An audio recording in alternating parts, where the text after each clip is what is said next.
বন্ধুরা, আজকে তোমাদের গল্প শোনাবো একজন কৃষকের গল্প, যে কিনা মহাজনের কাছ থেকে অনেক প্রতারিত হয়েছে। বন্ধুরা, তাহলে গল্প শোনার জন্য প্রস্তুত? মহাজন, আপনি আমাকে ডেকেছিলেন, বলেছিলেন এ মাসে আমাকে কিছু টাকা বাড়িয়ে দিবেন। আমাকে কিছু টাকা বাড়িয়ে দেন। আরে রহিম মিয়া, তুমি যে কি বলো না, আমি কিভাবে বাড়িয়ে দেব? তোমাকে তো একটা কাজ করে দিতে বলেছিলাম, কই সে কাজটা তো এখনো করা হলো না।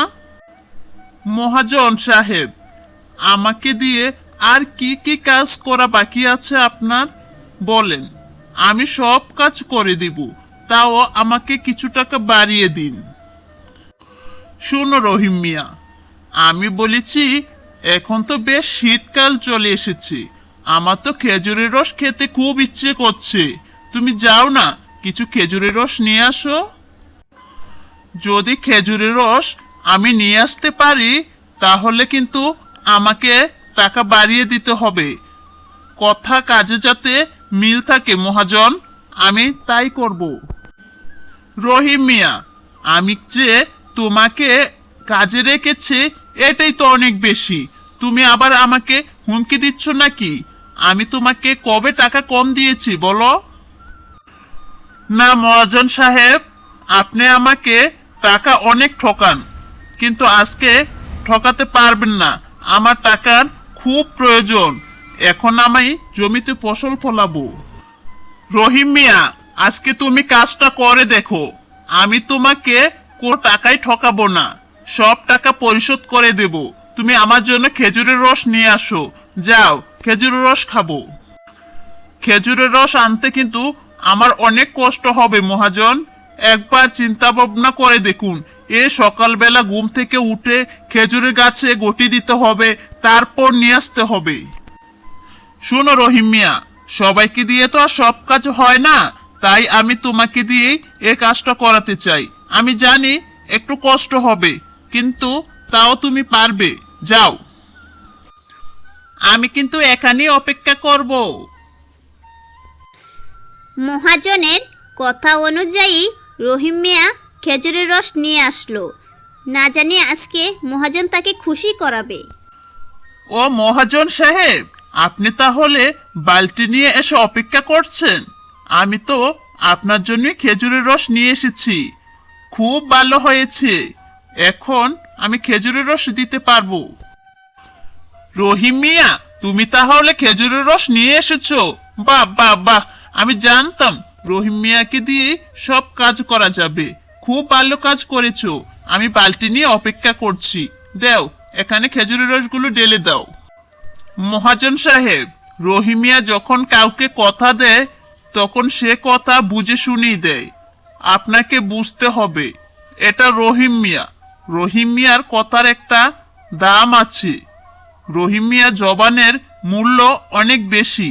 সে যখন আপনাকে কথা দিয়েছে খেজুরের রস খাওয়াবে, তাহলে সে খেজুরের রস নিয়ে আসবে। একবার খেয়ে দেখুন না, খেজুরের রস একদম পরিষ্কার ফ্রেশ, কিচ্ছু জীবাণু পাবেন না। আরে দূর মিয়া, আমি কি আবার তোমাকে সে কথা বললাম নাকি? আমি তো জানি তুমি একদম পরিষ্কারই খেজুর রস নিয়ে আসবে, সেজন্যই তো অপেক্ষা করছি। একটা মাত্র বালতি নিয়ে এসেছেন, আমি জানি এ খেজুরের রস খেলে আপনার প্রতিদিন ইচ্ছা হবে বালতি নিয়ে এসে দাঁড়িয়ে থাকা আর আমাকে খেজুরের রস আনার জন্য বলা। খেজুরের রস কিন্তু খেতে অনেক মিষ্টি, অনেক সুস্বাদু। আপনি যখন খাবেন তখন প্রতিদিনই খেতে ইচ্ছে করবে। রহিম মিয়া, প্রতিদিন খেতে চাই না, একদিন খেয়ে দেখি, তারপর চিন্তা ভাবনা করব কি করা যায়। আগে তুমি বালতিতে খেজুরের রসগুলো দাও, তারপর আমি দেখব।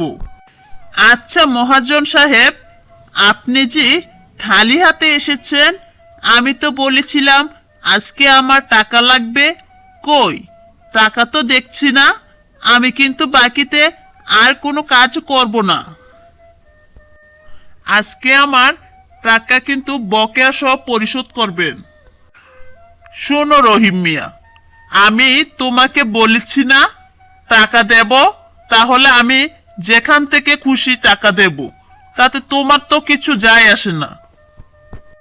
ঠিক আছে মহাজন সাহেব, আপনার কথার উপর বিশ্বাস করে খেজুরের রসগুলো দিয়ে দিচ্ছি, খেয়ে দেখবেন বেশ ভালো, খেতে অনেক মিষ্টি, সুস্বাদুও বটে। আহ, কি যে মজা লাগছে। নেও রহিম মিয়া, তুমি তোমার পাওনাগুলো বুঝে নাও। এ কি, এগুলো তো শুধু আজকের কাজের জন্য, আমি যে আরো আগে কাজ করেছি সেগুলো টাকা কবে দিবেন মহাজন সাহেব? আপনি তো বলেছিলেন আজকে দিবেন। আরে তুমি যে কি বলো না, সব টাকা একসাথে কিভাবে দেব? তুমি আজকে কাজ করেছো, সেজন্য তোমাকে আজকে টাকাটা দিয়ে দিয়েছি, আবার যখন কাজ করবে তখন আস্তে আস্তে আগের টাকাগুলো দিয়ে দিব। কিন্তু আজকে আমার অনেক টাকা প্রয়োজন ছিল মহাজন সাহেব, আপনি কথা দিয়ে কথা রাখলেন না, কাজটা আপনি মোটেও ঠিক করেননি। আমি আপনার কথা অনুযায়ী সব কাজ করেছি। রহিম মিয়া, বড্ড বেশি কথা বলো। তুমি কাজ না করলেও তো কাজের মানুষের অভাব হবে না। তুমি কেন এত বেশি কথা বলো? যা দিয়েছি তাই নিয়ে যাও, না হয় তোমাকে কাজেই রাখবো না। আমি নিজেই আর আপনার কাজ করতে চাই না, আমি আর আপনার কাজ করব না, আপনি অন্য লোক খুঁজে নিয়েন। আপনি একজন প্রতারক, কথা দিয়ে কথা রাখতে পারেন না।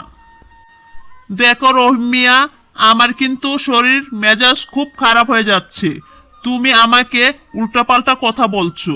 যাও তো যাও, এখান থেকে যাও, আমি তোমাকে এখন দেখতে চাই না। শুনেন মহাজন সাহেব, এ রহিম মিয়া আজকে আপনাকে একটা কথা বলে যাবে, একদিন না একদিন আপনাকে এ রহিম মিয়ার প্রয়োজন হবে, দেখবেন রহিম মিয়ার পিছনেই আপনি ছুটে যাবেন। শেষ দিনটা যখন আসবে তখনই এ কথাটাই বলিস। এখন তুই যা। কৃষক যদি কৃষকের মতো না থাকে তাহলে কিভাবে হয়? বউ, তোমার চিকিৎসার জন্য আমি সব টাকা জোগাড় করতে পারলাম না গো, আমাকে আজকেও মহাজন ঠকিয়েছে। শুনো, ভুল থেকেই মানুষ শিক্ষা গ্রহণ করে। তুমি ভুল করেছো, মহাজনের কাজ করে তোমাকে প্রমাণ করতে হবে, সেও একদিন তোমার কাছে এসে ক্ষমা চাইবে।